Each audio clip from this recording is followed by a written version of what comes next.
Ricardo Morales 1974. június 21-én reggelizett utoljára Liliana Colottóval. És élete végéig emlékezett annak a reggelnek minden részletére. Első vakációjukat tervezgették. Citromos teát ittak a fiú makacs köhögése miatt, amit ő szokása szerint 1,5 kocka cukorral édesített. Örökre emlékezni fog a ribizli lekvár ízére, amit soha nem evett többé. Liliana virágos hálóingére. És mindenek felett a mosolyára. Arra a friss reggeli mosolyra, amely egyé olvadt a bal orcáján fénylő napsugárral, és amely...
Félek.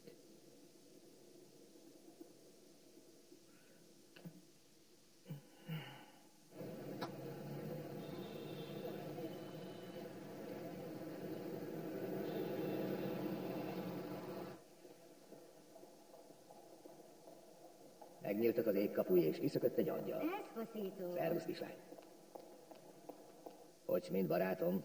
De rég láttam, doktor úr. Üdvözlöm, hadnagy. Bent van a főnöknő? Csak egyenesen előre, uram. Köszönöm, atyám. Jó nyugis kuckolja van ott hátul. Nagy lókötő maga. Bagoly mondja verédnek. Megnyíltak a mennykapuj, és...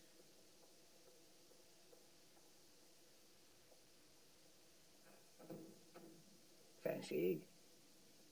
Ez aztán a meglepetés. Bejöhetek? De hát hogy kerülsz te ide? Hát, csak beugrottam. Csevegni egy kicsit, sok dolgod van? Nem, csak készülök egy tárgyalásra, de már kívülről fújom. Kávét? Szóval nem lettél egészségmániás nyugdíjas. Mariano! Igen, asszonyom. Menj le a sarokra és hozz 2 méregerős kávét. De le kell gépelnem a vallomást. A vallomást? Bemutatom Benjamin Esposito urat, a nemrég visszavonult dr. Honoris Causát, régi barátomat. Mariano, a tavaszi-nyári gyakornokunk. Szimpatikus fiú, nem? Nesze, vegyél pár minyont is magadnak, meg nyalókát. Nekem több tejjel, mint kávéval. Tényleg volt egy kis problémád. Mi is volt az? Öregség? Az úrnak több tejjel, mint kávéval, öregség miatt. Igen, asszonyom. Várj, pontosan mondani valód? Nem, igazából nem. Hagyj nyitva az ajtót, ülj már le! Hogy jössz te a regényíráshoz? Mi az, hogy jövök? Egy életen át körmöltem. Nézd meg az archívumot. Igen, aktákat. És hány oldalas regény lesz? Borítója van már? Őszintén szólva egy kis bátorítás nem jönne rosszul. Viselkedjek úgy, mint egy nyugdíjas. Ugorjak be, és kérdezzem meg, mit segíthetek, hozzak kávét. Írni akarok. Mi a gond ezzel? A Morales ügyről akarok írni.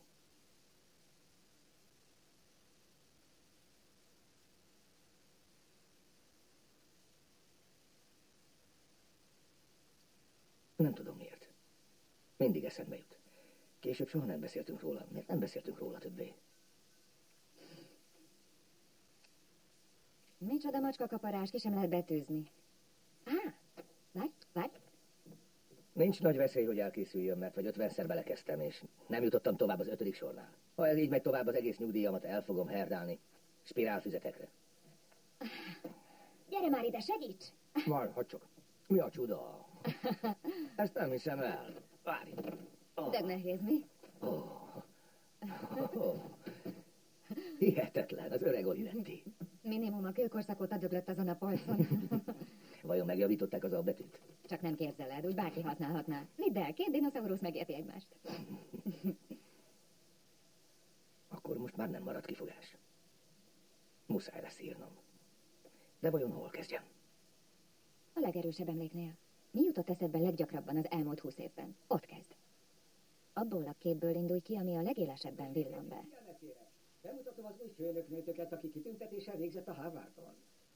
Irene Menendez Hastings kisasszonyt. Ő lesz a... Hastingsnek ejtik, mivel skót még. Bocsánat. Hastings, az új törvényszéki fogalmazó. Első beosztottja Benjamin Esposito. Valójában a Cornellre jártam.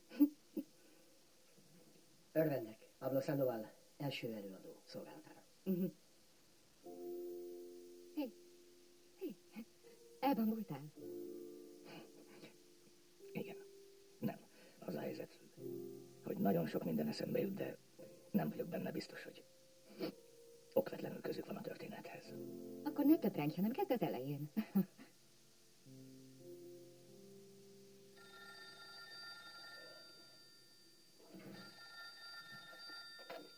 Itt a vérbank, jó napot. Esposito úr, Sajnálom, a 25-östől szóltak emberölésről.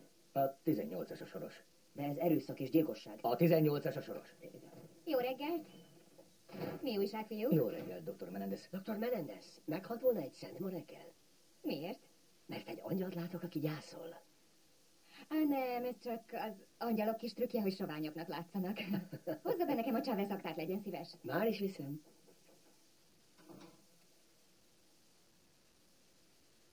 Micsoda kis alamuszi vagy.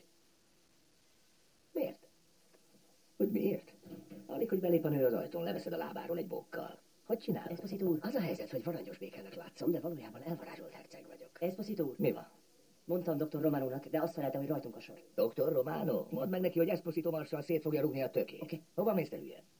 3 órát töprengek, hogy mit mondjak neki. Belép az ajtón, én meg leblokkolom. Nekem könnyebben, én nem vagyok belé szerelmes. Én sem tem arra. Gyerünk. Csak fogja meg a dossziékat és tegye át őket erre az oldalra minden. Nem olyan bonyolult szerintem. Mondd csak, Romano. Miért toltad át ránk? Rajtatok a sor. Arról volt szó, hogy váltsuk egymást. Nekünk most bejött egy ügy, mi a gond? A 2 bolti lopásról van szó, te pofátlan. Hasonló ügyekről. Mit tegyek? Beszélj dr. Fortuna lakájéval. Én megoldást keresek, nem problémát. Árulja el, miért volna probléma, ha velem konzultálna? Nem, bíró úr. Én csak úgy gondoltam, hogy ostobaság volna olyasmivel zaklatnom, amit egy kis jó indulattal egymás közt is megoldhatunk. Szigorúan véve most magára sor. És jobb, ha siet, mert a bűnügyi helyszín helyett a ravatalhoz ér oda. Nem tudom, felügyelő úr, nekem nem mondták. Hogy van, Baez? Meg vagyok, és ön? Kicsattanok az örömtől. Az arcára van írva. Azt elhiszem, nincs is nagyobb öröm, mint mikor az a kretén elküld hullanézőbe. Menjünk be. Ugye sokféle kretén van. Van a nyugis, békés fajta, aki tudja magáról. Az ilyen meghúzza magát, hülye, de ártalmatlan. Bravo, felügyelő úr. Éppen magáról beszélünk. És van kretén, aki zseninek hiszi magát. Mindent teleszar, mi meg mehetünk utána és pucolhatjuk. Ebből a fajtából mindjárt 2 is ismerek. A bírót, meg a 18-as kollégát, aki vagy kretén, vagy szarázi, vagy a 2 kombinációja. Ez is az ő ügye lett volna, úgyhogy arra kérem, ha teheti, beszéljen a bíróval, és mondja meg neki, hogy nekem semmi közöm ehhez.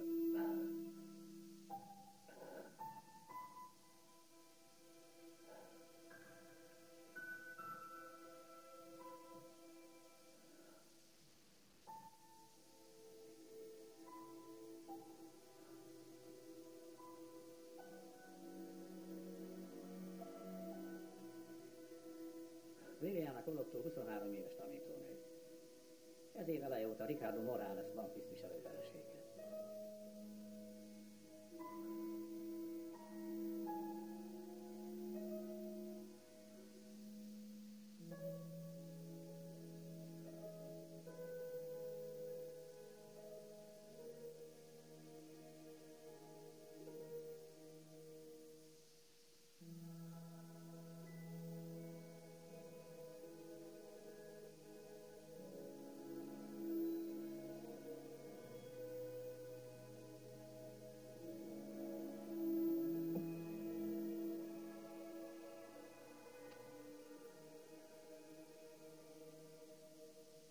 Az öregasszony, hogy 2 filmüves dolgozik a szomszédos 3-as lakás teraszán. De az esős idő miatt 2 napja nem jöttek. Biztos, hogy nem látta őket? Azt mondja, nem. Én megkeresem a férjet a munkahelyén. Viszlát, Esposito. Nem, magával megyek.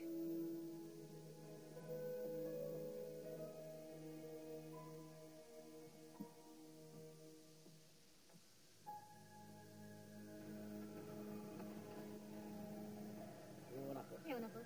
Ricardo Morales? Ott dolgozik. Ricardo Morales? Igen, én. Baez felügyelő. Szövetségi rendőrség. Van másnak is lakáskulcsa? Látott arra felé idegeneket az utóbbi napokban?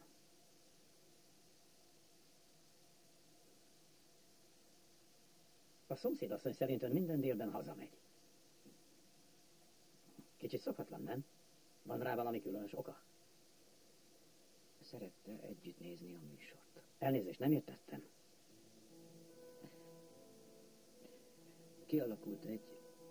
Kialakult egy szokásunk. Szerettük együtt nézni a 3 lökött sót. Úgy nevetett rajta. Nagyon viccesnek találta. Nos, el kell velünk jönnie a hullaházba. Igyekszem kíméletesen megoldani. Tudom, hogy ez kellemetlen formaság, de kikerülhetetlen.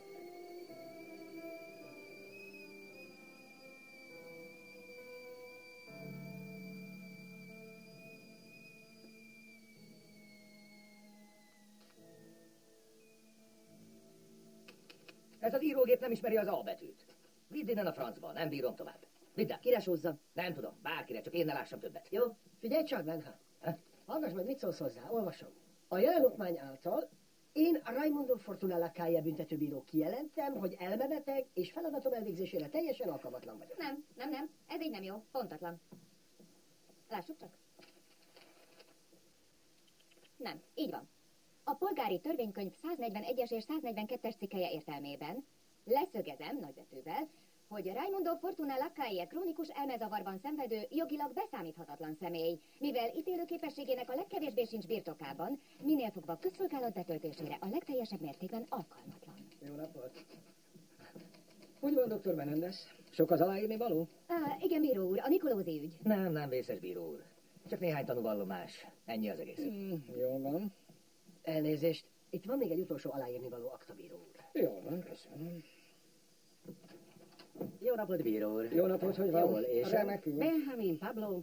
Kisasszony? Jó napot. Nos, Benjamin, hogy lásd a 18-as bíróság jó indulatát, emlékszel, a múltkor kissé megorroltál, mert hozzátok került egy ügy, szóval ez az ügy megoldódott. A 3-as lakásban dolgozó 2 kőműves tette, már őrizetbe is vettük őket, amint megkapod az utasítást, hozd ide, és hallgasd ki őket. Várj, milyen kőművesek? Már is mondom.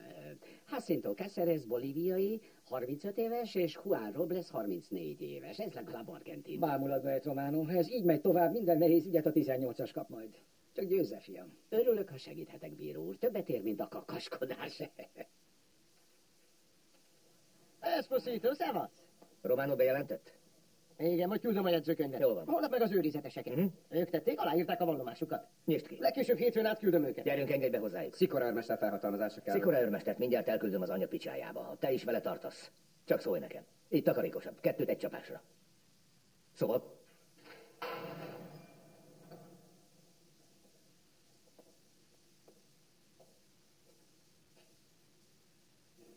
Maga Cáceres?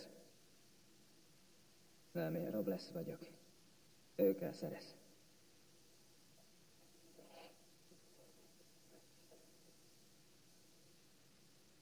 Cáceres. Nyugalom.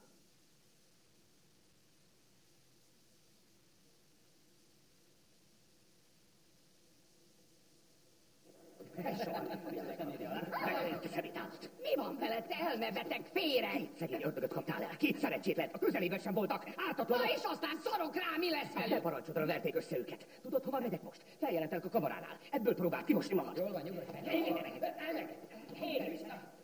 Szépen, a pofának, Tőled, te kis patkány, dugd fel magad feljelentésedet. Jól van, Inkább beletöröm a pofádba. Fejezd be. Keres munkát. Mert itt a kurva életben be nem lépsz többet. Elég már, menjünk. Nem tudod, kivel kezdtél ki. Halvány gőzöd sincs róla. Benjamin, Nyugalom. Megteszem a feljelentést a kamaránál. És jövök vissza. helyesen teszi. Mindjárt jövök. Ne aggódjon. Láttad Szandovát? Elment. Hova? A Talcahuano utca felé. Én mondom, meghűlt ez az ország. Te hűltél meg. Csodálod, mikor egy ilyen demagóg az elnök? Csodálod? Vigyázz a szádra, mert bajba kerülsz. Nem mondd, hogy nem Egy figyelmeztettem. kis figyelmet, haszonlom, uraim. Most lépett be ide Benjamin Esposito, igazságügyminiszter úr. Egészségére, miniszter úr. Ezt nem hiszem el. Mennyivel tart? Nem tartozom semmivel, öreg. Amit iszom, kifizetem, te is jól tudod. Különben is korán van még ráérünk fizetni, de tessék, itt van. Már is fizetek, már is odaadom a Zsozsot, egy pillanat. Na jó, Nem kell, van pénzem, hidd el. Így is jó, ez esetben. Esposito úr, mindenkit meghív egy körre. Köszönöm. Egészségét. Ne rángass engem, mert nem vagy a főnököm, és nem engedem, hogy megszégyenítsa barátaim előtt. Világos? Nem falazok neked többet, érted? Jó. Azt mondd meg, miért csinálod mindig ezt a cirkuszt? Rendben, hazamegyünk, de szép lassan, nem kell sietni. Elmegyünk. Elmegyek. Gyerünk. Már indulok is. Viszlát, az akom. Itt van az akom. Viszlát. Gyerünk már. Viszlát. Ciao. Viszlát, aztán vigyázz magadra. Beszélj vele, mégiscsak te vagy a feleség. Ide hozott valahonnan, azt se tudom, hol volt. Elegem van ebből, nem érdekel, vidd innen. Köszönnéd meg. Nem tudom, hogy milyen állapotban. Most egyszer csak ide hozod nekem, és én vágyálkoztál jó pénzek, hát nem. Vigyáztál volna rá jobban. Szóval az én hibám. Igen, a tiéd.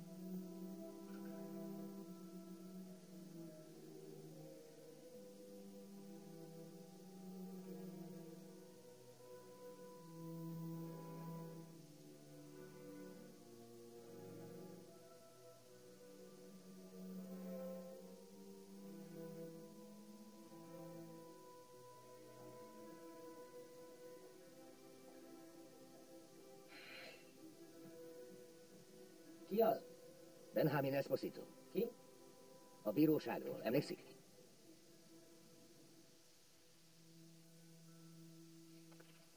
Szép volt, igaz? Nagyon. Sajnálom a két könyvművest. Kiszabadulnak. Elértem, hogy megvizsgálja őket a törvényszéki orvos szakértő a feljelentéssel kapcsolatban, amit tettem. Nem, nézegesse csak tovább. Így jobban megismeri őt. Itt egy másik album is. Én egész nap csak a fotókat nézem. Tudom, hogy ez hárítás, de segít élni, amíg el nem kapjuk a fickót. Ez a diplomaosztása. Utána feljött ide Csivilkolyból, és egy nagynényéhez költözött. Almagróban tanított, ott ismertem meg, amikor befizette a számláit a bankban. Máig sem értem, hogy volt hozzá mersze, hogy megszólítsak egy ilyen szép lányt. Mondja meg nekem, ha sikerül elkapnunk a fickót, milyen büntetést kap? Nem erőszak és emberölés, életfogytiglan. Mi más? Halálbüntetés nincs. Nem helyeslem halálbüntetést. Nem, én sem. De azt hittem, hogy ön talán valamiféle megtorlást várna el. Megtorlást? Erőszakolják meg és üssék agyon, mint őt? Nem, csak szépen elaltatnak egy injekcióval, ez nem igazság. Mit nem adnék én egy ilyen injekcióért?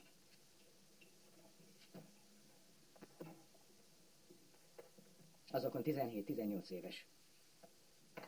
Egy tavaszi piknik. Csivilkolyban a fürdőhelyen. Ismeri Csivilkolyt? Nem. Én igen. Vele ismertem meg, amikor meglátogattuk a szüleit.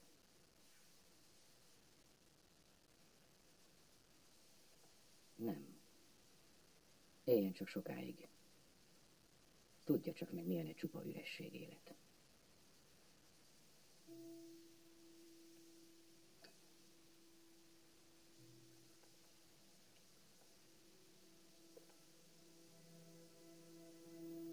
Mi az? Semmi.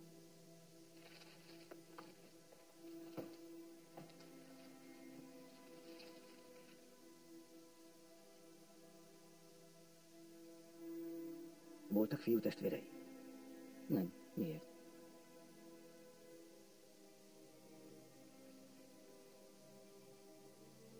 Ismeri ezt a fickót? Hadd nézzem. Mindenütt ott van. Mindig őt nézi. Liliana tőlem tanulta ezt a módszert, mert később elfelejtjük, ki mindenki van a képen. Igaz. Laporta, Rodriguez, Cardoso, Simoni. Itt van Gomez. Isidoro Gomez.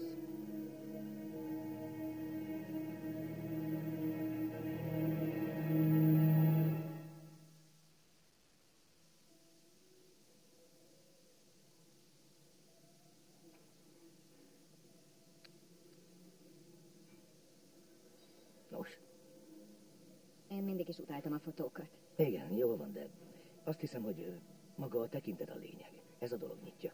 Ahogyan az a fiú azt a nőt nézi. Az az imádat. A szemek. Beszélnek.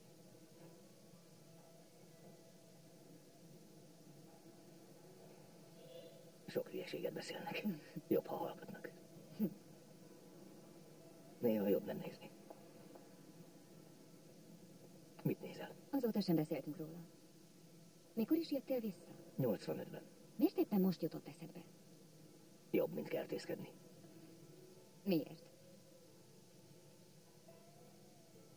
Mert 20 éven át sok minden lekötött. Bíróságok, ügyek, barátok, ökörködések, egy házasság, több, kaland. Lefoglaltad. Mióta nyugdíjas vagyok, nincs semmi, ami lefoglaljon. A múltkor a bistróban vacsoráztam, és láttam magam, amint egyedül vacsorázom. És nem tetszett. Tudom, hogy te nem ismered ezt. Nem is kérem, hogy érts meg, csak hidd nekem. És miközben az okokat kerestem, a fordulópontokat, minden, érted? Minden a Morales ügyhöz vezetett. Mintha az egész életemet ez a... Vedd csak fel nyugodtan. Nem, Alfonso az majd visszahívom. Vedd csak fel, várok. Nem, majd később. Hidd el, nem probléma. Vedd fel. Szia. Igen. Mindjárt végzek és indulok. Addig kínáld őket itallal. Mindjárt indulok.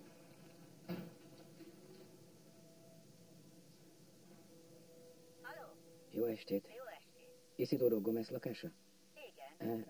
És Isidoro ott van? Nem, ő már nem lakik itt. Nem? Nem, elköltözött. Elköltözött Buenos Airesbe. Buenos Airesbe? Ki keresi? Csak azért hívom, mert Mendes tanácsos úr munkát ajánl neki. Régen ment Buenos Airesbe? Régen, úgy egy hónapja, vagy egy kicsit régebben. Nem tudja, hol találom? Nem tudná megadni a címét, mert ez a munka meglehetősen sürgős, érti? Hát egy építkezésen dolgozik. Aha, egy építkezésen. Aha. Mit is mondott, hogy hol van? Várjon. Úgy rémlik, hogy Montevideóban a Lanús utcát említette. Nem emlékszem tisztán. De miféle munka ez, amiről beszél? Ez egy olyan munka, ami biztosan nagyon fogja érdekelni. Mendes tanácsos úr számára dolgozna. Kérdeznék valamit. Igen? Barátja volt Liliana Colottónak? Liliana Colotto. Együtt jártak kamaszkorukban, itt a negyedben. Miért? Csak mert Liliana is a tanácsos úrnak dolgozik. És ő ajánlotta be erre a munkára, érti? Szóval ő ajánlotta be. Hogy fog örülni, ha elmondom neki? Igen, gondolja, hogy még emlékszik rá? Hogy ne emlékezne? Nagyon tetszett neki az a lány. De aztán elment Buenos Airesbe, és nem találkoztak többé. Legalábbis azt hiszem. Halló?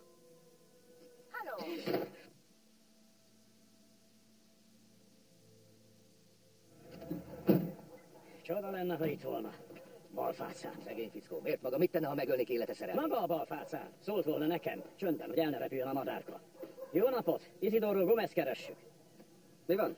Kik maguk? Mike Hammer-tepelcs. Jött ma dolgozni Isidoro? Nem jött dolgozni. Nekünk semmi közünk hozzá. Adja meg Isidoro címét. Jó van, adom. Fernández! Hol lakott az a fickó? Az az Isidoro Gomez? Azt mondják, hogy Gomez az éjjel kapott egy telefonhívást. Bement a szobájába, és 10 perc múlva távozott kabátba bőrönde. A munkavezető azt mondja, tartoztak neki egy heti bérével, de azt se vette fel, csak elment. Ha kívánja, nyomozok tovább, felügyelő úr. Hiszen én is láttam azokat a fotókat. Nekem kellett volna rájönnöm. Szó sem lehet róla, Esposito. Ennek semmi alapja. Puszta fantázia. Ha csak nem hiszi, hogy írok a csivilkói kollégának, hogy kutassa át egy szegény öregasszony házát, hát ha előkerül egy levél, amit vagy írt neki a fia, vagy sem, bla bla bla bla bla bla bla bla bla. Ugyan kérem, Esposito. Hát maga megőrült. Csak az a helyzet, hogy nincs semmi más nyom, amin elindulhatnánk. Már így is épp elég bajt okozott azzal, hogy kipiszkált a szegény Románót. Áthelyezték a világ végére szerencsétlent. Talán éppen csivilkóiba. Menjen, kérjen tőle segítséget.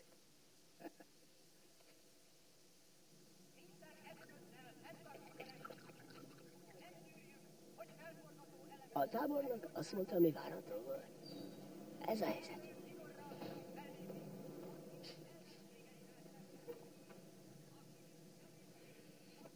Tényleg nem tudom, mit tegyek. Morales napról napra hisztérikusabb. A gyilkos megtudta, hogy keressük. A bíró egy idióta. Irénét szeretném megfojtani. Egyetlen bizalmasom ezen a világon. Egy istenverte alkoholista barom. Van egy előnyöm.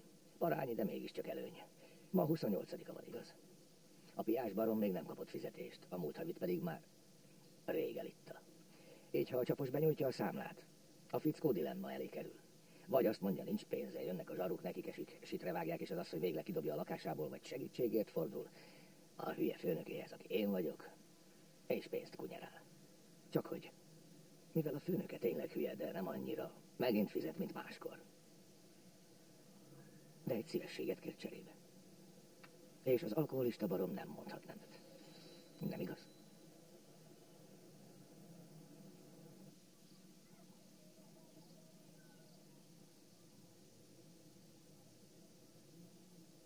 Vizelnem kell.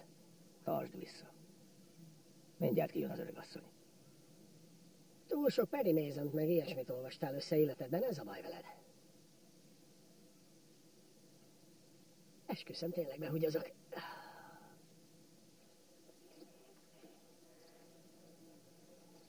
Gyere. Gyere szépen. Gyere már.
Hát életbe, te idióta barom, meg a francba, jó büdös A francba. frászt hozod rám, ha így ordibálsz, te Internet, a picsába, mi a francot keresel te? Segíteni jöttem, Benjamin.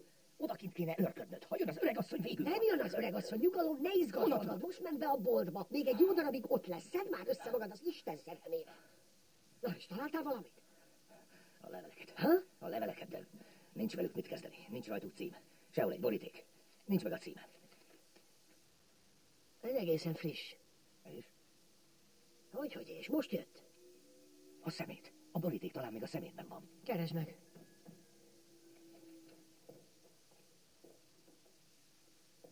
Itt nincs semmi.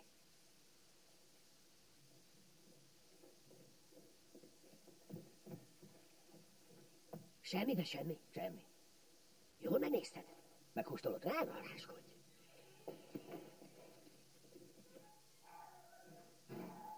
Mi az? Miért vagy olyan izgatott? Na, mindjárt kapsz enni.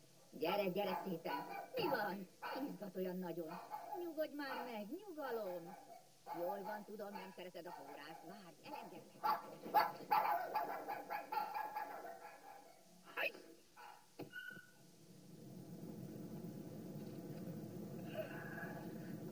Ne vegyem át a kormányt.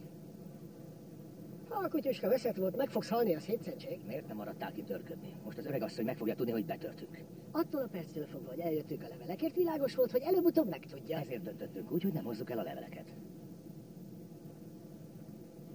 Ha csak nem voltál akkora ökör, hogy elhoztad. Ugyan? Ha? És ha elhoztam, mi van? Úristen, hogy mi van? Hogy mi van? Ha az öreg asszony rájön, elmondja Gomeznek. A fickó eltűnik, és a büdös életben nem találjuk meg. Nem fogod fel? Én ezt nem így látom. Nem látsz te egy lószart se? Mertem, majd ha tanulmányozni kezdem, honnan jött, mikor írtam, miért írtam, majd meglátod, mire jutok. Csak hagyd, hogy egyedül dolgozzam rajta. A francba. A forradalmi főparancsnokság. Mit kíván, elvtárs? Téves. Nincs miért. Na? Semmi, de semmi? Nem tudom. Vagy én nem találom, vagy mintha a fickó tudta volna, hogy elolvassuk a leveleit, mert ezekben csak nevek vannak. Hülyeségek, semmi konkrétum ezek. Például. Nincs miért aggódnod, mama. Én olyan vagyok, mint Manfredini, nem olyan, mint Bavastro. Biztos helybeliek. Csak egy pillanat. A francba. Spermabank, kölcsönző részleg, jó reggelt. Nem, itt csak kölcsönzünk. Ad vagy kér? Sandoval. Téves. Sandoval. Igen? Fortuna bíró úr kéreti önöket. Ha beszélek, hallja a hangomat, Esposito? Igen, uram.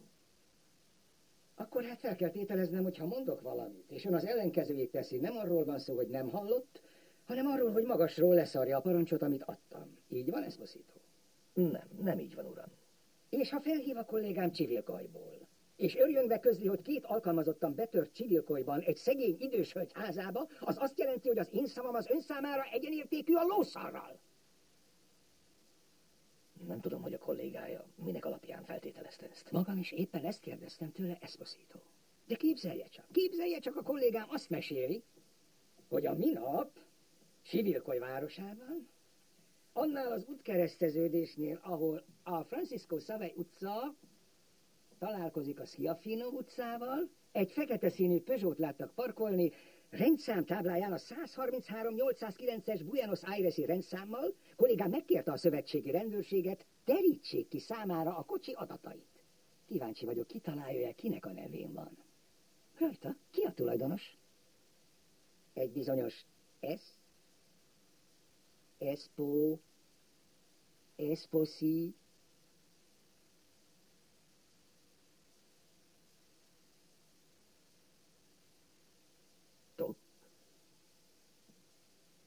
A szövetségi rendőrség megadta az illető munkahelyét is. És a bíró engem hívott fel. Tudok-e felvilágosítást adni, de bevallom, Esposito, én nem tudok.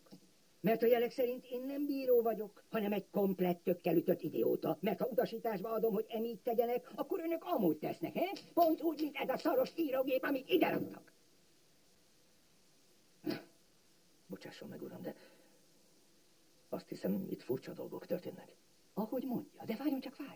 Ne menjen el, hát most jön csak a java. Utána megint lehülyészhet engem kedvére, ahányszor csak akarja, de most hallgasson meg.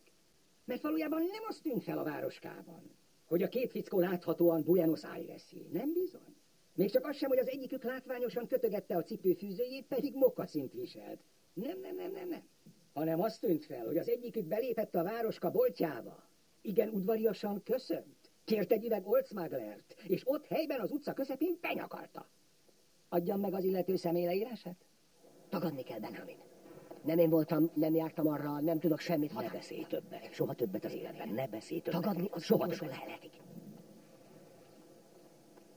Doktor Menendez, Tűnjön őszintén a szólva. szemem elől, nagyon kérem. Hát még maga is ellenünk van. Iréne, magához beszélek. Iréne. Nem csak, hogy nagy ostobaságot csináltak, de a hátam mögött tették. Azt hittem, hogy maga... Gondolom, azt hitte, hogy bolondá tehet. Nem, én ezt nem mondtam. Fölösleges, hogy kimondja, látni magán. Jobb, ha tisztázzuk a dolgot. Itt én vagyok a főnök, és maga a beosztott.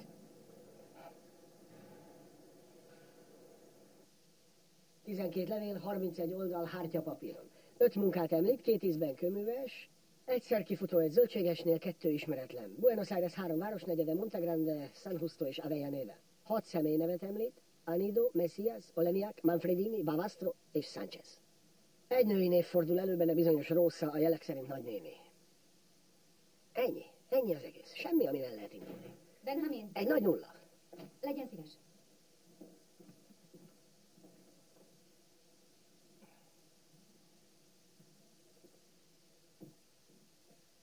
Hagyja csak nyitva, nem magánügy. Beszéltem Fortunával. Elmagyaráztam neki, hogy maga tökfej. Ellenállhatatlan mosolyommal rávettem, hogy beszéljen a csivilkói bíróval, és tegye adakta az ügyet. Nagyon hálás vagyok érte. Kérem, hogy ezentúl tartózkodjék a magánakcióktól. Most már elmehet. Egy kérdés, ha megengedi. Milyen az az ellenállhatatlan mosoly? Én még sohasem láttam.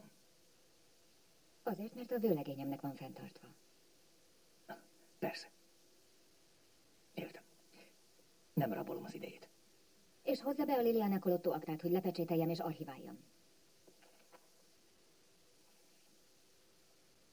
Ez az ügy lezárult.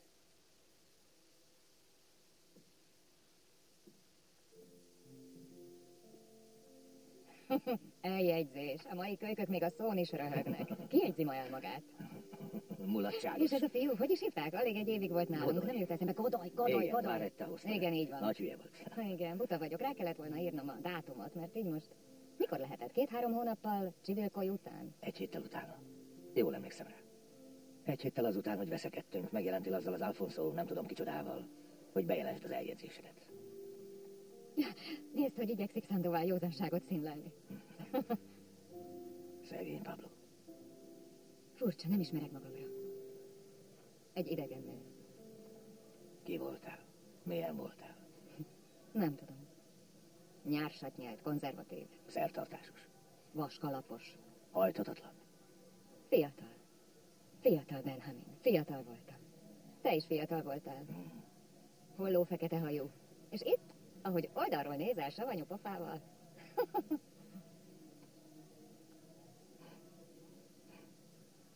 Más ember voltam.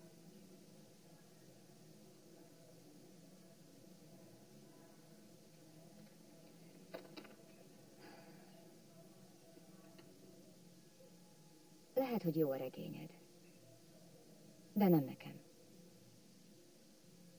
Te úgy érzed, hogy az életed végén vagy, és vissza akarsz tekinteni. De én ezt nem tehetem. Nekem munkába kell járnom minden nap. Hogy azzal foglalkozzak, ami talán nem az igazság, de egyféle igazság. És utána haza kell mennem az otthonomba, hogy a férjemmel legyek, a gyerekekkel, akiket imádok. Én világéletemben csak előre néztem. A vissza nem az én reszortom. Abban illetéktelen vagyok.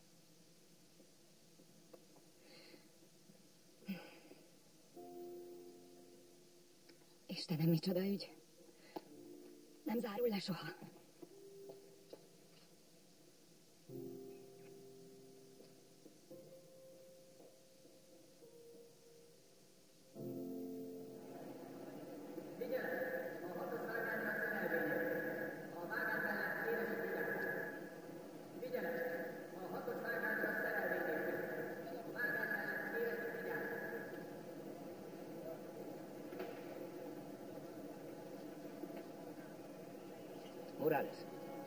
Morales. Jó napot. Hogy van? És ön? Esposito. Igen, tudom. Hogy van? Köszönöm, jó. És ön? Meg vagyok. Leül ide? Igen.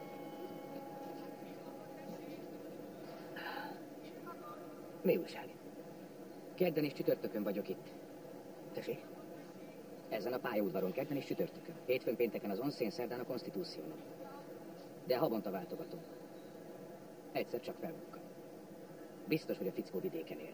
Tudja, hogy a fővárosban elkapják. Eltelt egy év. De a nyomozást azért ugye nem hagyták abba.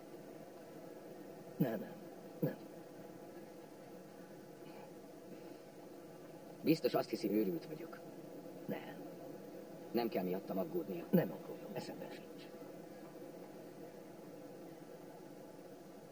Az a legrosszabb, hogy lassan elfelejtem. Erővel kell felidéznem őt egész nap, éjjel-nappal. A gyilkosság napján citromos teát készített. Csúnyán köhögtem az éjjel, azt mondta, jót fog tenni. Ilyen apróságokon szoktam rágódni. Elbizonytalanodom. Nem emlékszem, citromot tette bele, vagy mézet. És már nem tudom, hogy ez maga az emlék, vagy az emlék emléke.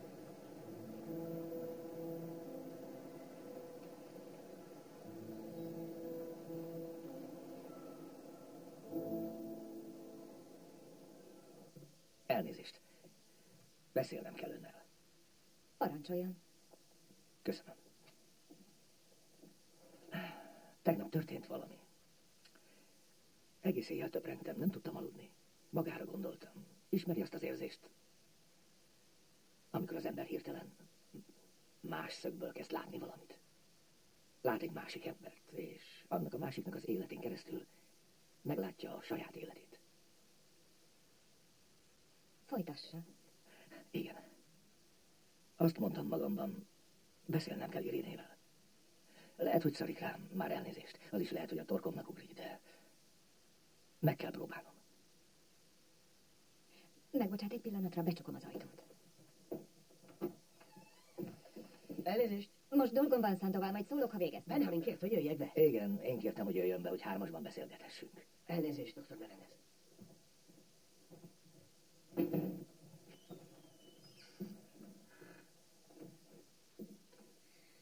Tegnap Morales-szel találkoztam a Retiro pályaudvaron. Tudja, mit csinált? Eltört a kristálygömbben. A pasi minden nap valamelyik pályaudvaron ül, és a gyilkost várja. Minden áldott nap kijön a bankból, és a gyilkos lesi. Nem tudja, hogy tud szeretni az ember. Megrendítő. Mintha a felesége halálakor megrekedt volna az időben, hogy örökre ott maradjon. Érti? Látnod kellene a szemét, Pablo. Nincs benne más, csak vegytiszta szerelem. El tud képzelni ilyen szerelmet, amit nem koptatnak el a hétköznapok, a kényszerű teendők. Az enyémet nem koptatják el. Úgy véljük, hogy ez az ember megérdemel még egy esélyt, dr. Menendez. És én mit tegyek? Az ügy le van zárva, újra meg kéne nyitni. Tépjek szét egy hivatalos okmányt, amelyen rajta van az én szignom meg a bíróé? Hamisítsak vallomásokat és hozzá a dátumokat, hogy úgy nézzen ki, mintha folyóügy volna? Brilliáns ötlet, eszünkbe se. Ne idétlenkedjék.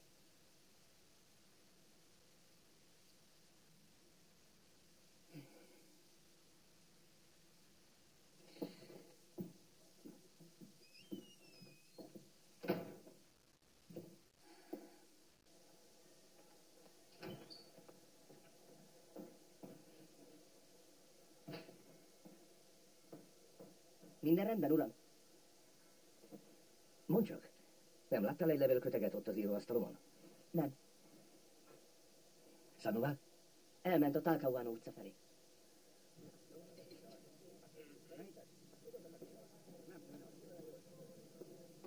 Már nem csapjál, Sandoval, de bizonyítékot is lopsz. Minden rendben van benne. Ha Irene elolvassa az aktát, akkor... El a kezekkel, megőrültél? Menjünk vissza, jó? Ülj le egy pillanatra. Ülj le és lazulj el. Tudod, miért nem találjuk meg Benjamin? Mert tökkel ütött hülyék vagyunk. Figyelj! 12 levél, 31 oldal, 5 munka. Nem, ezt már felolvastam. Menjünk már, Pablo. Nem, várj egy pillanatot. Mindjárt szétrobban a fejem, Benjamin. Töprengtem, hogy az Istenben nem tudjuk megtalálni ezt a fickót. Mindig köddé válik. Hol van? És gondolkodni kezdtem az embereken. Minden emberen általában. Nem csak ezen az egyen speciálisan, hanem... Az embereken, igen. Igen. Úgy van. Az emberen. Az ember bármivel képes álcázni magát. De van egy dolog, amit nem leplezhet. Sem ő, sem te, sem én, senki. Vegyük az én példámot. Fiatal vagyok. Van jó munkám, feleségem. És ahogy te mondod, elcseszem az életemet azzal, hogy ilyen lebújogba járok. Hányszor megkérdezted, miért jársz ilyen helyekre, Pablo? Mi a jó ebben? És tudod, miért vagyok itt, Benjamin? Mert ez a szenvedélyem. Mert jól érzem itt magam. Szeretek beseggelni. Szeretem pofán várni azt, aki felhúz. Szeretem. És te is így vagy, Benjamin. Nem tudod, nincs az az Isten, hogy kiverd a fejedből Irénét. A csaj pedig közben majd meghal, hogy férjhez menjen. Legalább 27 mennyasszonyi ruhakatalógus van az íróasztalán. Megvolt az eljegyzési parti, meg minden. Te azonban még mindig a csodában reménykedsz, Benjamin. Miért? Gyere! Között úr, hogy van? Üdvözlöm, barátom, Isten. A barátom, akit említettem önöknek, Esposito, Andretta közjegyző, és amellett a technikai tanácsadó. Adok magának egy névjegyet. Lássuk, Gomez barátunk első levelét. Hagyja, majd én felolvasom. Jó. Esküszöm, úgy zuhogott, hogy jobban eláztam, mint Oleniák azon a napon. Kérem, közjegyző úr, Juan Carlos Oleniak 60-ban a Racingben kezdett játszani. 62-ben átigazolt az Argentino Juniorshoz. 63-ban visszaigazolt. A San Lorenzo elleni meccsen fejjel a vizesárokba lökték. Csuromvizesen mászott elő. Ezt nevezem tudásnak. Platonnak hívjuk, mert ez az ő akadémiája. Idehozatlan mama, jó csapatot fogunk alkotni, mert nem ugyanaz Anido, mint Anido és Messias, közjegyző. Anido és Messias. A Racing hátvédei 61-ben. Negri a kapus, Anido, Messias, Blanco, Peano, Sacchi, Corbatta, Pisutti, Marcia, Sosa és Belén. Ne aggódj, mama, én olyan vagyok, mint Manfredini, nem pedig, mint Bavastro, közjegyző. Pedro Valdemar Manfredini. A Racing bagóért vette, meg nem sokra tartották. Aztán a végén kora egyik legnagyobb játékosa lett belőle. Hihetetlen. Julio Bavastro. Jobb csatár, csak kétszer játszott, 62-ben és 63-ban. Egyetlen gólt sem lőtt. Idézem, én nem akarom úgy végezni, mint Sánchez. Kire utal itt, közjegyző? Nyilvánvalóan Ataulfo Sánchez kapusról van szó, a nagy negri örökös cserekapusáról. Mindössze 17 alkalommal védett, 57 és 61 között. Mi önnek a Racing, közjegyző? Szenvedély, mi más volna? De hát 9 éve nem nyert bajnokságot. A szenvedély, a szenvedély. Látod, Benjamin? Az ember mindent cserélhet. Arcot, lakást, családot, barátnőt, vallást, Istent. De van egy dolog, amit nem cserélhet, Benjamin. Nem cserélhet szenvedélyt. Nagy eseménye lesz ma a futballtörténelemnek. Az Huracán vendégül látja a Thomas Bukó stadionban a Racing Klubot ezen a csodálatos estén. A megszériás Racing, amelynek ez az utolsó lehetősége, nem kevesebbre vállalkozik, mint hogy elhódítsa a bajnokságot az arra igen esélyes Huracántól. Jorge-nél a labda, elfut Brindisi mellett, ad manőver, balra viszi a labdát, támad a Racing, tökéletesen kicseresi Houston, átadja Nestor Escolának, gólhelyzet, Roberto Díaz valami, a keres tudott élni, hihetetlen, az Huracán megint megúszta, a Racing trükkenek már volt kiáltotta,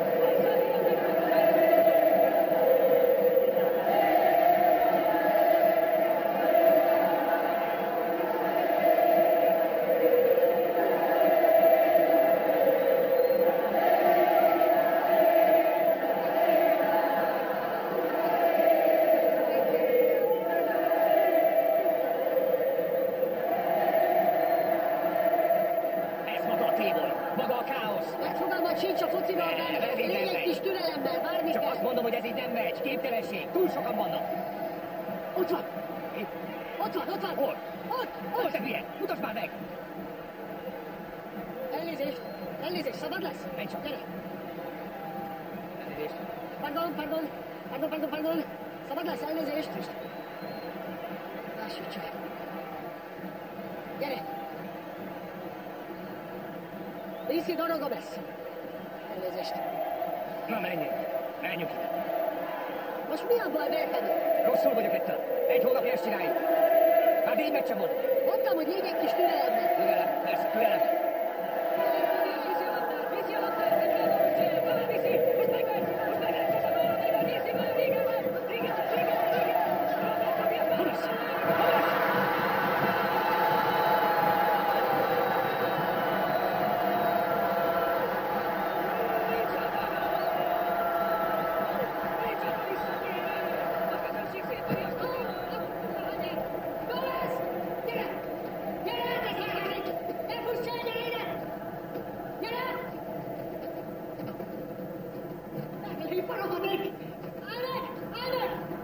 Siess már bárha, minek is ütenél! Majdnem elcsíptem, te meglépett! Hova Baez? Baez! Jöjjön! Elfutott, láttam? Milyen, hogy néz? Mi az, hogy néz? Abban magának egy dolgot! Milyen magas? Milyen szép magas, sovány! Szép magas, sovány! Jaj, még a meglép! Én ezt nem bírom meghenni. Kérdezőskedik a hülye. Neki kellett volna odafönt lennie, nem Nem nekünk. tudja, hogy néz ki, mi viszont igen. Miért nyomodtál neki egy fotót? Adtam!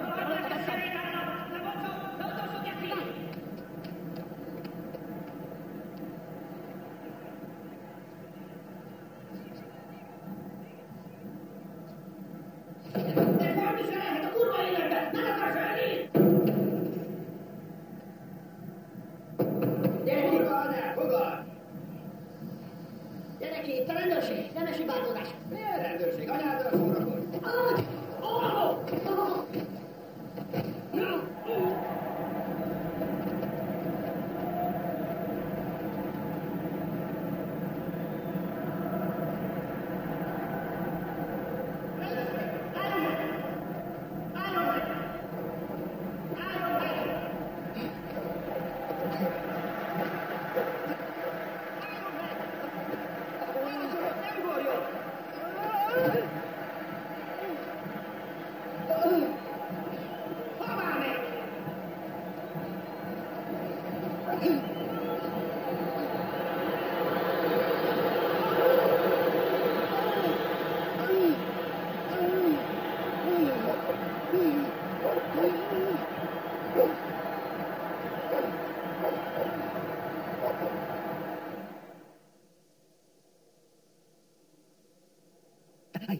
Elnézést.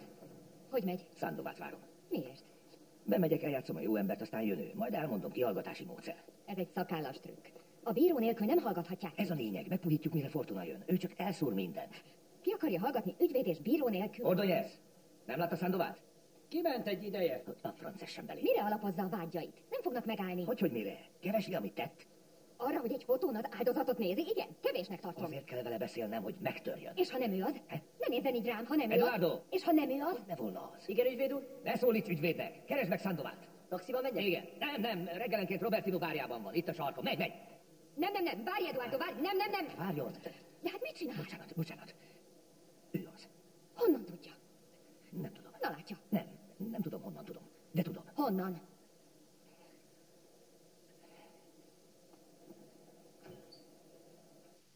Gomez, Isidoro Nestor. Igazolványszám. 10-749-25. Családi állapot. Bőven. Lakszín. Mokoletta 24-28. Isidro Casanova. Melyik vonattal jár fel? Melyik vonattal jön fel a fővárosba? Nem vonattal járok, a 96-os busszal.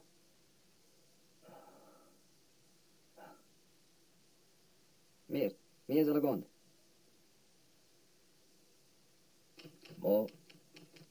Kore. Vacak ez a gép. Rossz az ár. De várjon. Kérem, mondja meg, miért hoztak be.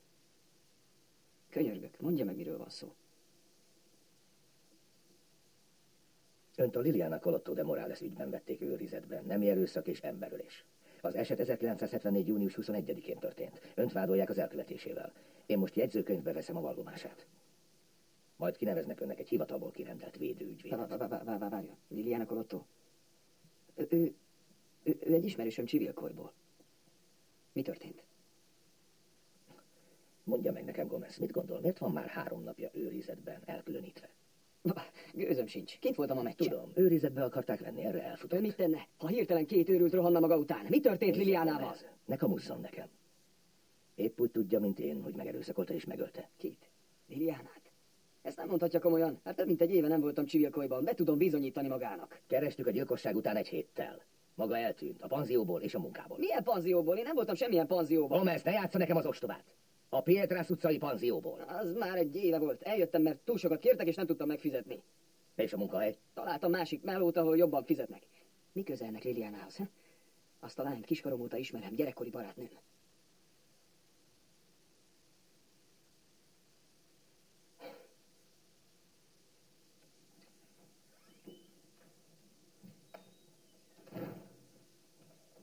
Nem találják Szándovát. Mi? Nem találják Szándovát. Várjunk csak. Hadd gondolkozzak. Egy pillanat. Figyeljen, Dr. Fortuna bármelyik percben itt lehet. Kérem, várja meg. Igen. Lehet, hogy mégis magának van igaza. Hogy mégis jobb lenne, észszerűbb lenne. Hadd gondolkozzak. Lássuk csak.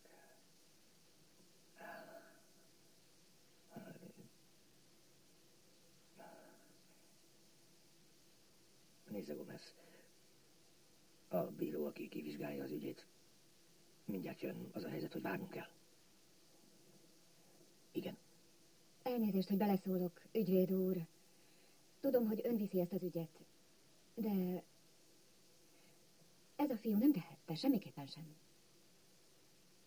Ezt beszéljük meg odakint. Várjon. Egy pillanat az egész. Jól megnézte? Ez a fiú nem tehette. Nézzük a boncolási jegyzőkönyvet. Ez a Colotto lány. Itt van. 1 méter 70 volt. 58 kiló. Nézze, mit tettek vele. Elnézést, Gomez. Ne haragudjon, én ezt nem veszem be. Az Amazon és a Pigmeus? Ráadásul milyen szép nő volt. Kérem, nézze meg ezt az arcot. Egy ilyen szépséget, mint ez a lány nem kap meg akárki. Férfi legyen a talpán, aki meghódítja. Gondolja, hogy így történt? Úgy értem, az ajtót nem feszítették fel. Ami azt jelenti, hogy a nő ismerte a támadóját. Igen. De nem mondja, hogy egy ilyen nő észrevesz egy efféle kis görcsöt. Ha csak nem prostituált volt. Mert pénzért még egy ilyennel is lehet. Ez meg kicsoda? Te csak kussolj. Nem. Rendes lány volt. Ebben biztos vagyok. Én inkább a sráccal értek egyet. A bankár férjet jól felszarvazta, nem? Szerintem a bankárnak akkora agancsa volt, hogy csak egy nyitott tetős autóba fért volna bele. Mit röhögsz, te idióta? Emlékszik arra a múltkori tanúra? Sandovára? Őrá, igen. Szerintem ő volt. Ő volt a szeretője. Magas, jóképű, vállas. Olyan fickó, akitől tényleg begerjed egy nő. Nézze ezt a kis gírnyót. He? Amikor a lány meglátott, biztosan arra gondolt. Megint ez a kis pörcs, aki úgy imád, hogy még a fotókon is majd elcsöppen a nyála. Így van? He? He? Igen vagy sem? He? Sándovár, állítsa magát, csillapodjon! Vigye ki innen, legyen! Vezessetek! Azon menjenek ki innen! Ordanyes, vigye ki! Vigye már ki innen! Gyerünk, most rögtön!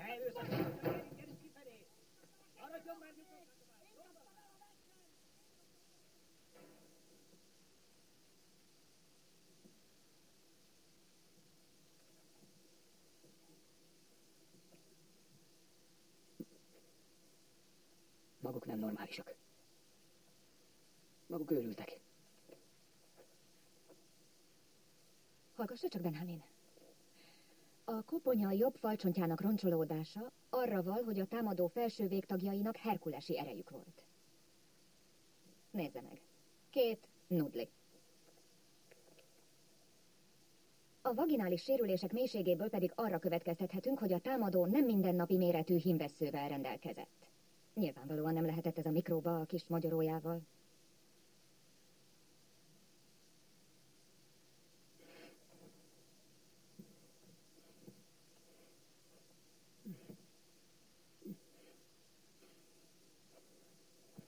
Itt van.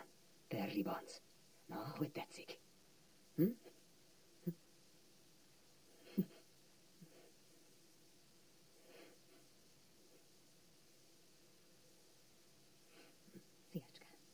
Sokat akar a szarka, de nem bírja a farka. Egy ilyen nőhöz, mint én, sokkal több hormon kell. Még hogy több hormon? Rohadt kurva! Szétbasztam azt a nőt! Szétbasztam azt a nőt! Azt a szemét kurvát! Halálra basztam! Megöllek! Kérem, ereszt el! Benjamin, ereszt el! Megöllek! Eresztenek el! Eresztenek! Ha még egyszer hozzáérsz, megöllek!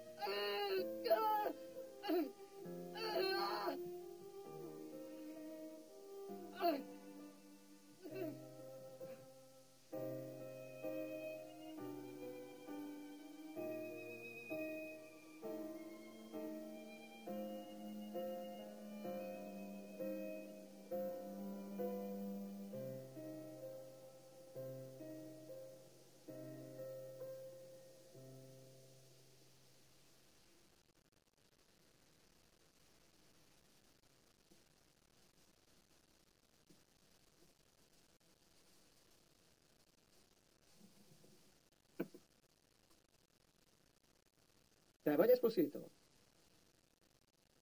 Esposito vagy nem vagy Esposito?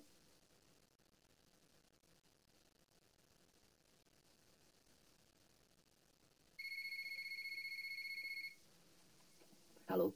Szervusz, én vagyok. Felébresztettem? Nem, éppen dolgoztam egy kicsit. Hogy fenn vagy még ilyen későn? Gondolkodtam. Na nem mond, tényleg? Igen, te buta. A regényeden gondolkodtam, hogy ha majd befejezed, szeretném elolvasni. Jó, örülnék neki. Biztos, hogy nincs kedved beszélgetni egy kicsit? Nem, megiszom a teámot, és megpróbálok elaludni. Jól van. Szia. Szia.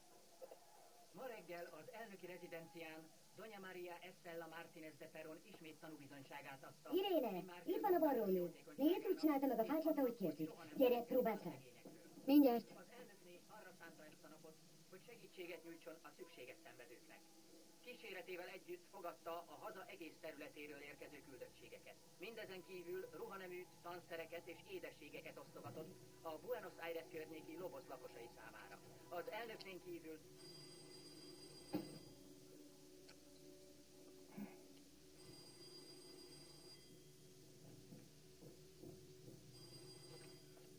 Halló? Morales, rég nem hallottam magáról. Micsoda meglepetés. Igen, látom a tévében, de levettem a hangját. Micsoda? Mit mond?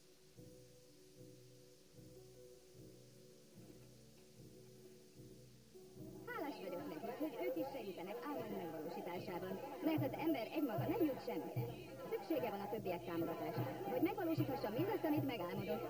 Ezek az emberek értik, hogy én az ő érdekükben tevékenykedem, és segítenek valóra. Jó napot, dr. Menendez Hastings vagyok, a 42-es bíróságról. Román úrral szeretnék beszélni. Pillanatilag nagyon elfoglalt. Igen, milyen de... ügyben keresik? Uram! Uram! Nem mehet be! Ne aggódjon, itt hagyom az igazolványomat. Ezt a két fickót itt a képen, ezeket akarom elcsípni. Hogy csak így berontasz? Megőrültél? Nem, te vagy az őrült. Dr. Menendez. Beszélnünk kell önnel. Kimennétek, fiúk? Ha bejelentkeznek, kávét is adtam volna. Isidoro Gomez, nemi erőszak és emberölés, jogerősen elítélve. A fegyház közölte, hogy végrehajtási utasításra kiengedték. Utána néztünk, innen jött. Van közölni valója? Igen, az, hogy ideje, hogy leszálljanak a földre. Mert a bíróság kis sziget, ez itt a valódi világ. Míg maguk madarakra lődöznek, addig mi itt dzsungelharcot vívunk, értik? Gomez, igen, a börtönben kezdett nekünk dolgozni. Először csak információkat adott, gerillákat figyelt meg. Nagyon jól dolgozott, kedveltük. Mi az, nem tetszik valami? Van fogalma róla, hogy mit beszél? Ez egy jogerősen elítélt gyilkos. Az lehet, hogyne, igen, de ugyanakkor intelligens és bátor. Bármelyik házba behatol és teszi, amit kell. Különben is a magánélete az ő dolga, nem? Mikor ennyi a felforgató, kit érdekel? Ha csak a jó fiúk volnának. Dr. Fortuna Lacaille bírósága ítélte el, és mi most azért Azt hiszed, vagyunk... nem tudom, hogy azért engedted ki, hogy rajtam üss egyet. Azt hiszed, hülye vagyok. Ez két kérdés volt. Melyikre válaszoljak előbb? Igaz ez? Dr. Menendez, nézze csak, megtenne egy szívességet, ne avatkozzék bele. Mit akar, fellebezést nyújt be? Ne vegye sértésnek, de nem tehet semmit. Menjen vissza az irodájába, üljön le és tanuljon. Mert ezt nem tanítják a Harvardon. Te meg minek akaszkodsz rá? Azt hiszed, itt te is sérthetetlen leszel? Hagyd őt békén, ez a nő nem a te fajtád. Ő ügyvéd, te nem vagy az. Ő fiatal, te öreg vagy. Ő gazdag, te szegény vagy. Ő Menendez Hastings, te Esposito vagy, vagyis egy nulla. Ő érinthetetlen, te nem vagy az. Engedd vissza őt a saját világába. Már most, ha én velem van gondod, gyere egyedül, megoldjuk.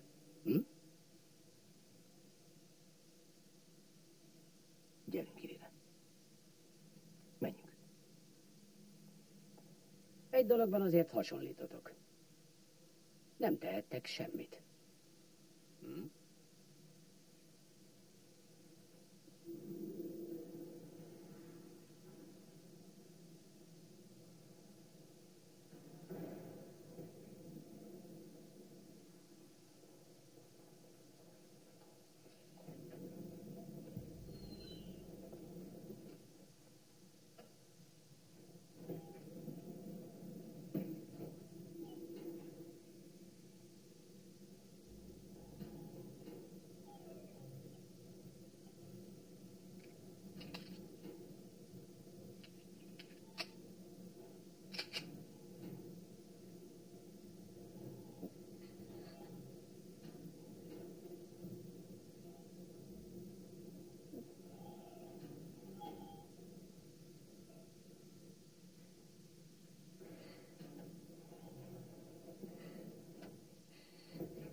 Azt mondta, életfogytiglan.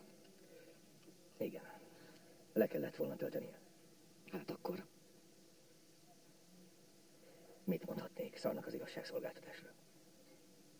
Ráadásul, ahol most van, ott megközelíthetetlen. És ha nem volna is az, mit tehetnék? Mit nyerek, ha kap 4 golyót? Sitre vágnának. Gomez, amint a földre zuhan, már szabad, én pedig 50 éven át. Egy cellában csücsülve, irigyelném a szerencsét. Nem. Az én szememben a börtön igazságos lett volna. Szeretnék segíteni, de őszintén szólva nem tudom, hogyan. Ki tudja. Talán valamikor máskor. Jól van. Ne, kérem, hagyja. Szó sem lehet róla. Csak egy kávé volt.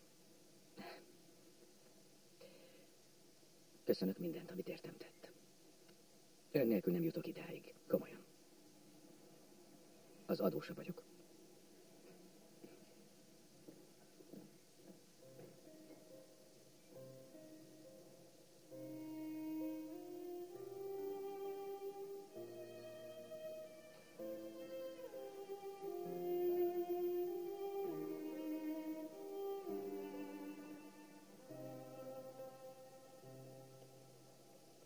Esposito ügyvéd úr, az Igarzábal ügyirat miatt keresem.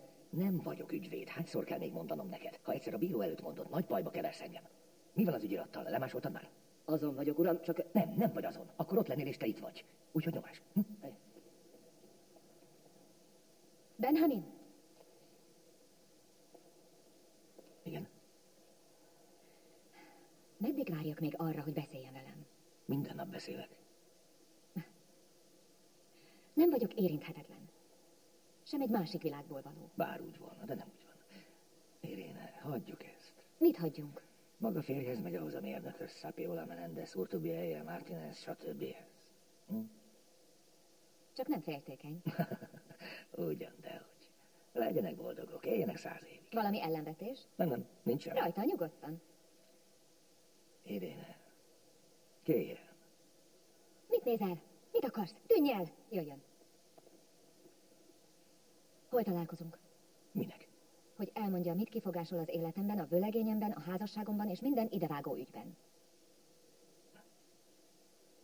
Megihatnánk egy kávét munka után. Időpont? 8:30. Hely? Los Immortales. A Richmond. Pardon, nem gondoltam ilyen elegáns helyre. Nem, Benjamin. Azért, mert messze van. Mit leselkedsz itt? Bocsánat, telefon az ügyvéd úrnak, a Rossz Páros nevű bárból. Pablo Sandoval, ez nem te rohadt geci zsárját. Most jön szállt te Mossa ki a kurva anyád. Ne, Benjamin, nem tudom elhinni, hogy ide rángattam. Ez nem lehet igaz, mindenkinek mondtam, hagyják békén a barátomat, ez férfi dolog. Férfi csak egy nyomorult részeg állam. Hagyja már békén.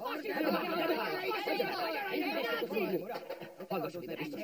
A bíróságon dolgozunk, megoldom a dolgot, bízza csak rám. Gyere velem, Tartóztatni a fickót, le kell tartóztatni a szarháziakat, tudják meg, mi az igazságszolgáltatás. Hagyd már abba. A zakom, a zakom. Rajtad, A zakom, rajtad. zakom. Köszönöm.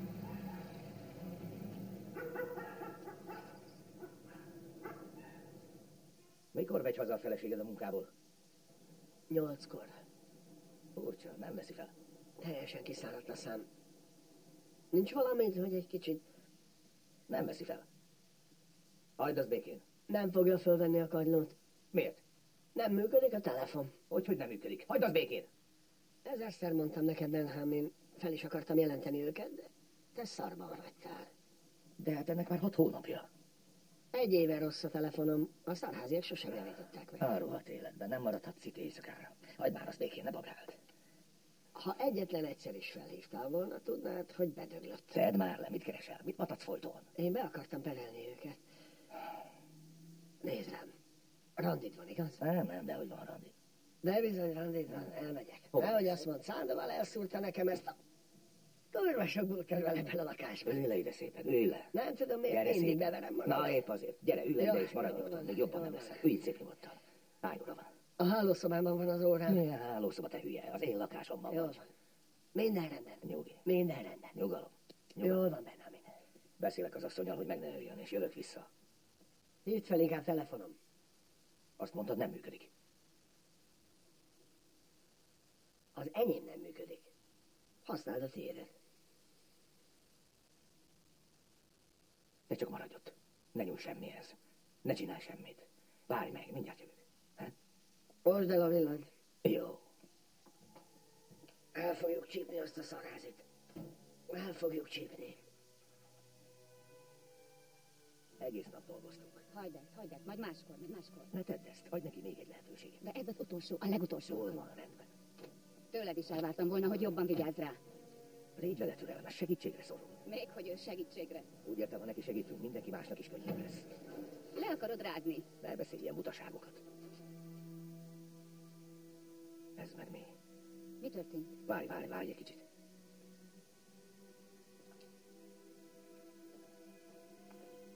Pablo! Mi történt? Nem tudom. Pablo! Megrémítesz. Várj, maradj ott! Pablo!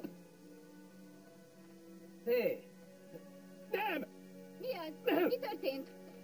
Nem! Nem! Mi az? Mi történt? Nem! Nem! Mi történt?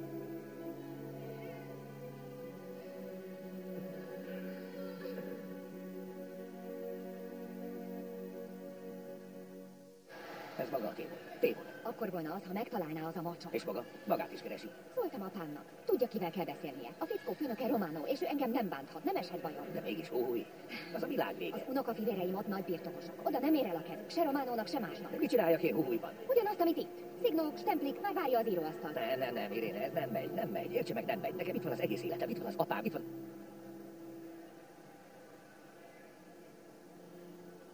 Mindenem itt van. És mit tehetnénk? Itt. Mi ketten. Mármint te meg én.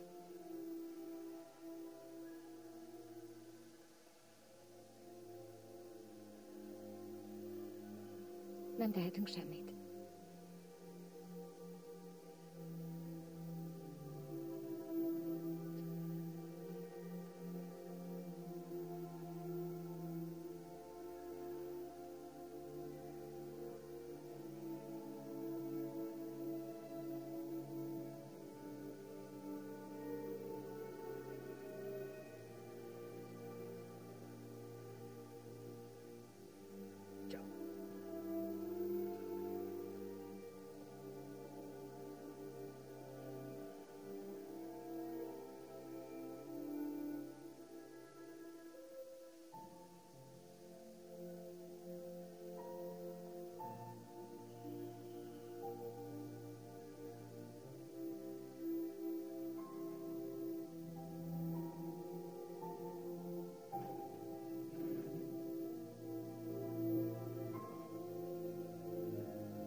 Ez csak amolyan piszkozat. Főzök még.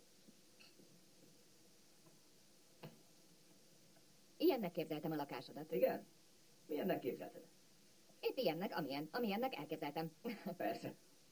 Én viszont a tiédet egészen másnak képzeltem. Láttad a lakásomat? Nem, úgy értem másnak, mint ez. Egészen másnak. Mitől félsz, Benjamin? Mi? Itt egy Zeppelin adál félek. Mitől félsz? Nem, az csak aféle írói gyakorlat, amit kipróbáltam, hogy hogyan lehet félálomban írni, szabadjára engedni a képzeletet. Rajta ki vele, neki még. Nos, ez egy regény. Ennél fogva nem kell, hogy igaz legyen, vagy akár csak hihető. Igen, nem. Hogy mi az, ami nem hihető? Benjamin. Az a rész, amikor a pasi huhujba megy. Igen, mi a probléma? A fickó sír, ki van borulva.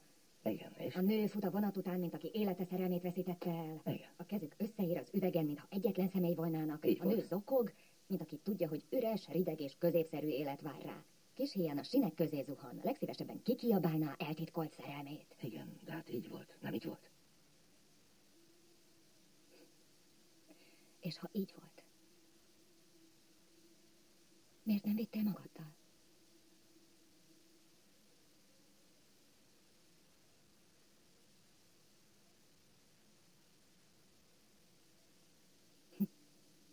Pofej.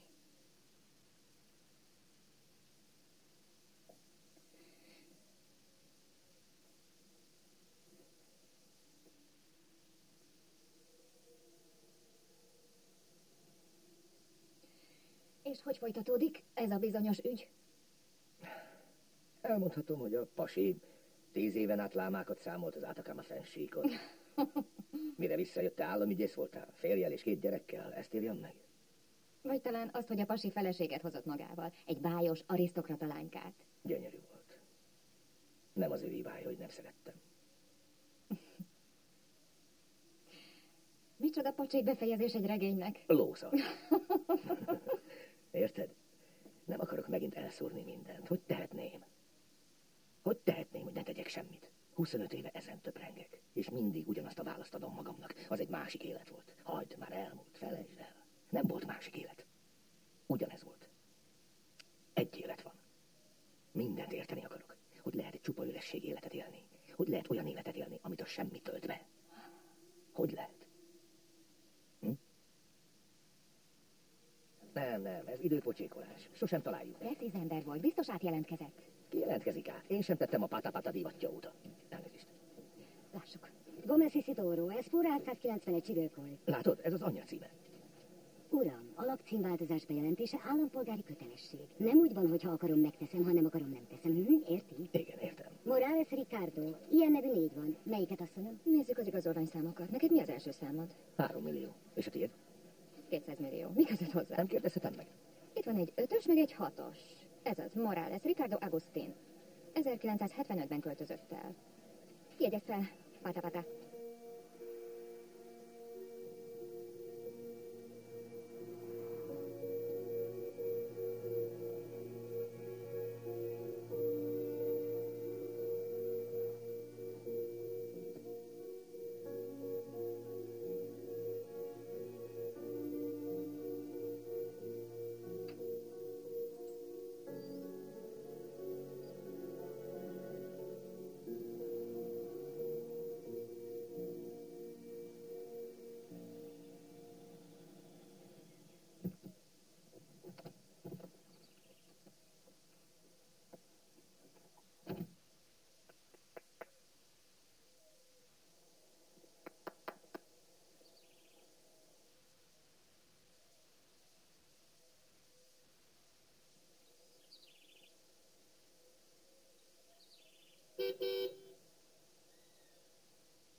Kit keres? Morales. Hogy van? Emlékszik rám? Esposito. A bíróságról, tudja? 25 éve. Micsoda meglepetés. Ugye? Bocsásson meg.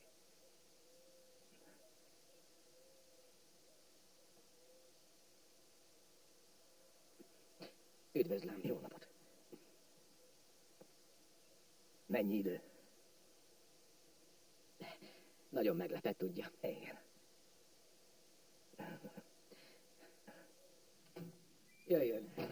Jöjjön be.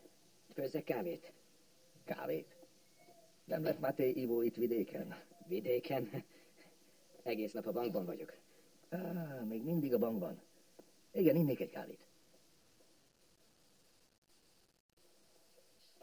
Tehát rögtön ide költözött? Igen. Mindent újra akartam kezdeni. A banknak van egy nagy előnye, hogy mindenütt van fiókja. Ott is, ahová senki nem akar menni. Úgyhogy itt vagyok. Még elő is léptettek. Na hát.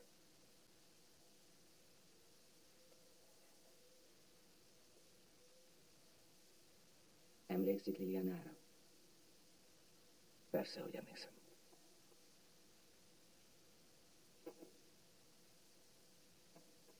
És maga hogy van?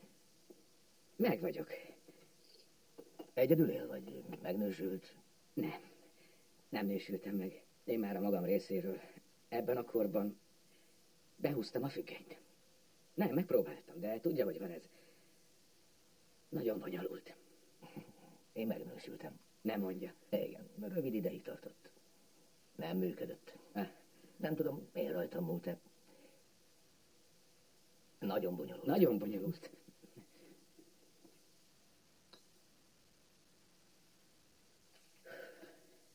Micsoda történet. El sem hiszem. Rákaptam a regényírásra. Még csiszolni kell rajta. Olyan, mint egy hosszú memorandum. Kézőrület. Mindig emlékezni fogok rá. Rosszul teszi. Felejts el. Hallgasson rám. Gomez miatt jött ide, ugye? Miért Gomez miatt? Szabadon járkál. Megkereshette önt. Nem. Cseppet sem félek Gomeztől. Lehet, hogy már meghalt. Igen, az lehet.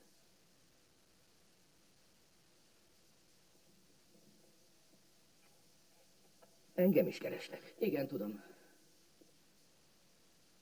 Honnan? Az újságban olvastam, hogy megtalálták a barátját. Igen, persze. Szegény Sandoval. Emlékszik Sandovalra? Nem. A kollégám a bíróságon. Értem jöttek, nem találtak. Ő fizetett meg érte. Rohadékok. Gomez nem találták meg? Mit gondol? Ez a fajta mindig megúszza. Szeretnék megkérdezni valamit, mert őszintén szólva nem értem. Hogyan tud Liliana nélkül élni? 25 év telt el Esposito. Azt hittem, nem lesz képes rá. 25 év telt el Esposito. Főleg, hogy Gomez szabadon van. Hogyan tudta újra kezdeni? 25 év telt el Esposito. Felejts el.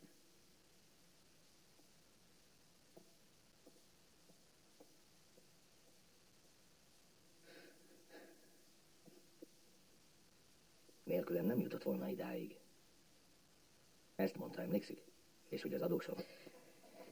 Nem tudom, mit akar tőlem, nem tudom, miről beszél. Nem izgatta, hogy a pasi él és virul, éli világát? Én nem tehettem semmit. Nem.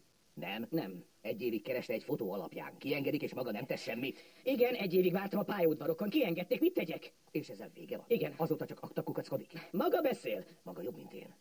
Mi köze van hozzá? Az én életem nem az öné. Nem, Morales, nem. Az én életemről is szó van. Soha nem láttam még ilyen szerelmet, mint a magáé. Senkinél. Senkinél.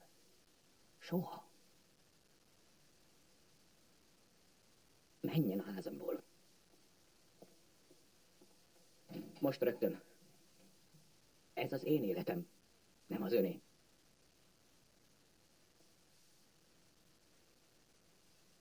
Bocsásson meg. Ez... az öregség jelent, mit tegyek?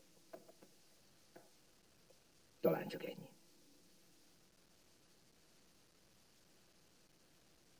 Csak az a baj, hogy folyton ezen töprengek. Töprengjen rajta otthon.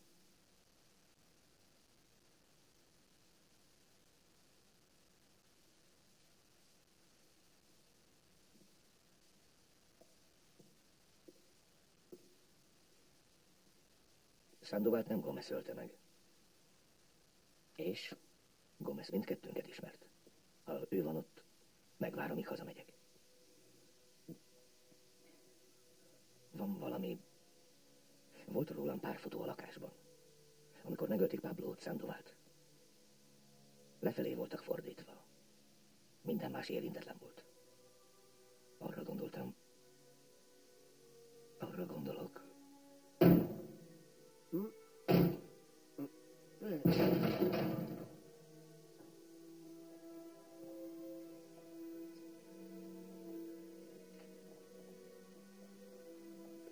Te vagy Esposito?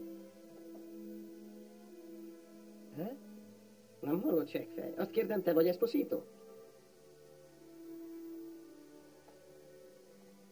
Mi van? Mit csinálsz?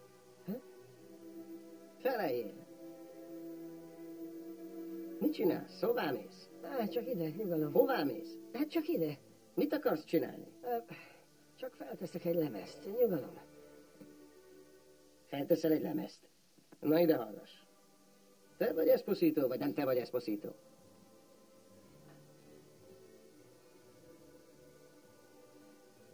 Én vagyok.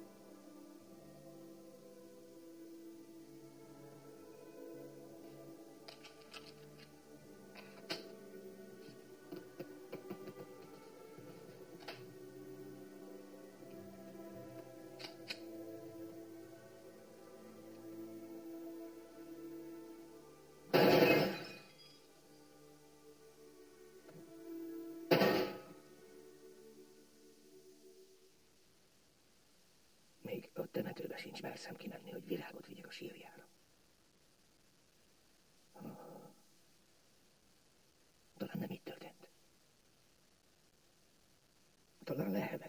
Indiánában ölték meg, és nem tudott semmiről.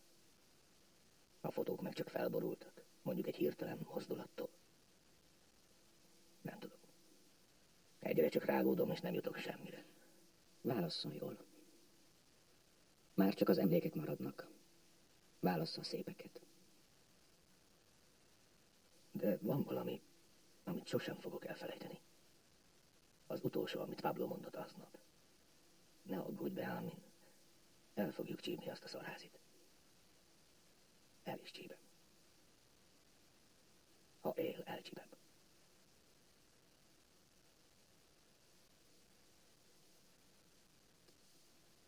Várjon. Jöjjön. Üljön le.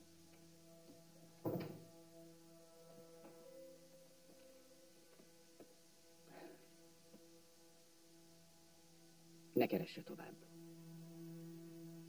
A hatóságokhoz nem mehettem. Tudtam, hogy érinthetetlen. De azt is tudtam, hogy előbb-utóbb vadászni fog. Önre.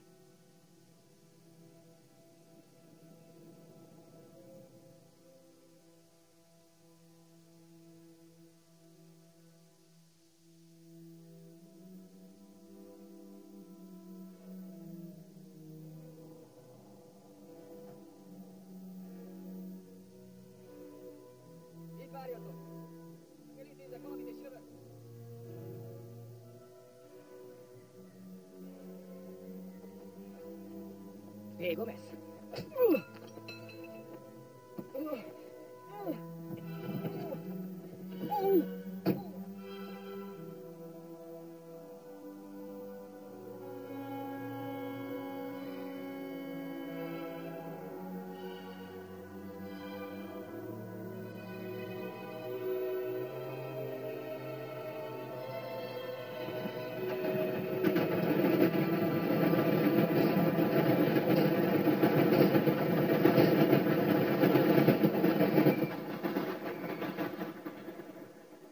Megszabadultam a hullától, nem keresték túlságosan.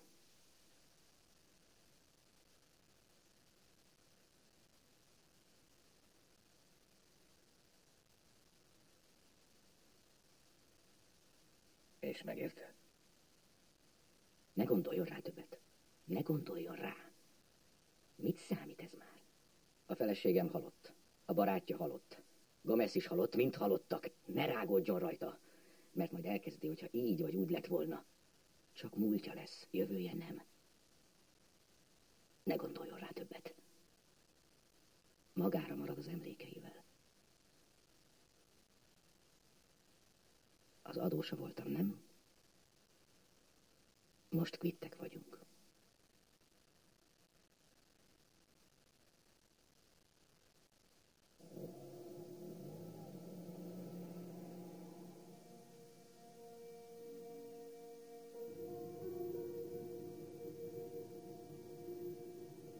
Ne gondoljon rá többet.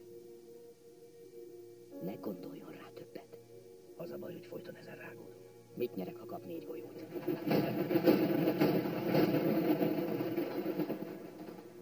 Ez az én életem. Nem az öné. Töprengjen rajta otthon. Elcsípjük. 25 éve ezen töprengek. Csak. Nem egy másik élet volt. Ugyanez volt. Az ember bármivel álcázhatja magát. Mit nyerek, ha kap 4 golyót? Egy dolgot nem leplezhet. Sem ő, sem te, sem én, senkiben, Amin.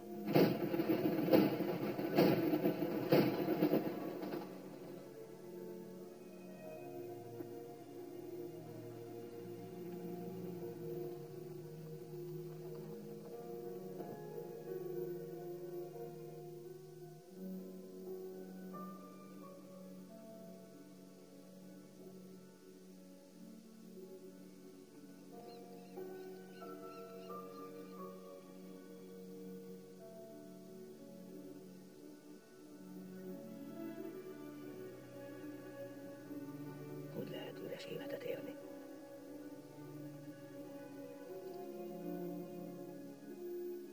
Egy életet, ami a semmivel van tele.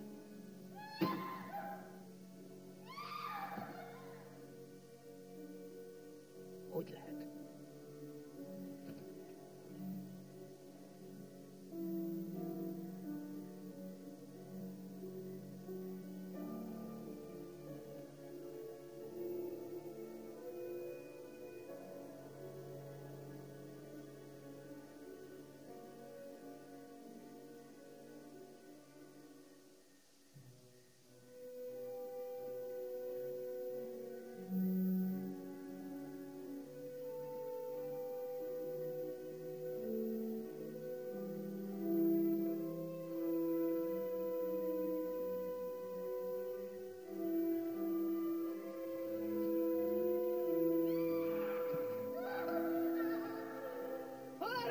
Utat talált! Megtorlást. Mintha a felesége halálakor örökre megrekedt volna az időben. A feleségem halott, a barátja halott, Gomez halott, mind halottak. Kap egy injekciót és szépen elalszik. Senki, Benjamin. Éljen csak sokáig. Tudja meg, milyen egy csupa üresség élet. Hogyan tudott mindent újra kezdeni? 25 év telt el. 25 év telt el, Esposito. Felejts el.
Kérem, mondja neki, hogy legalább szóljon hozzá néhány szót.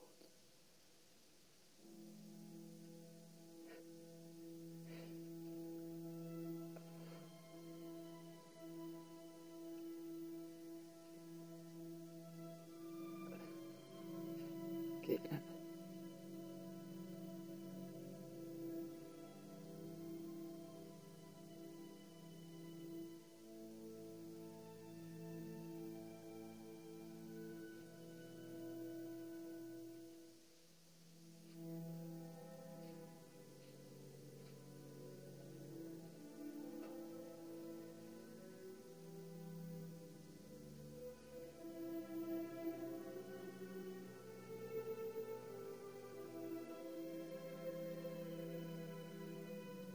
Ő azt mondta, életfogytiglan.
Félek.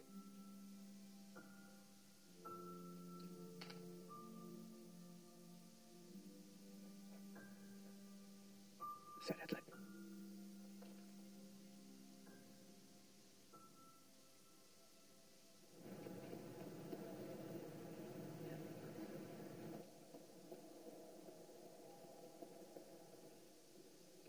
Dr. Menendez bent van? Igen, az irodájában.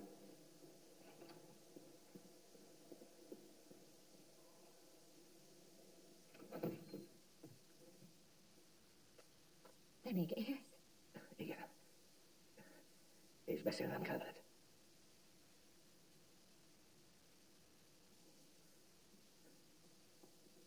Hozza kávét, dr. Menendez. Menj el, fiam.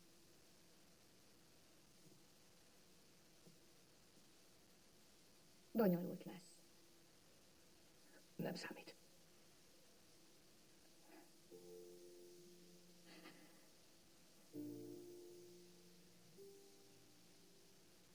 Csukd be az ajtót.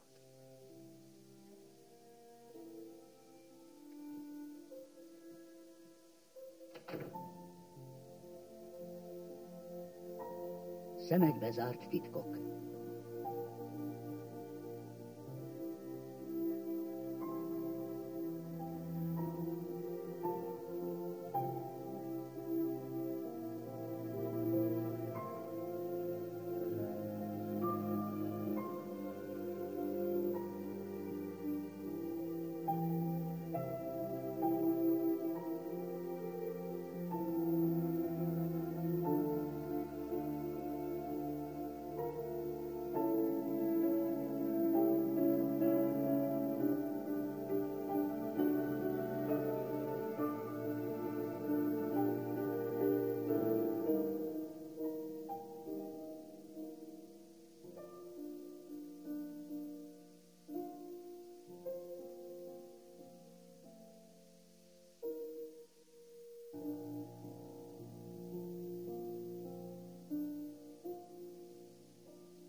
Magyar hangok.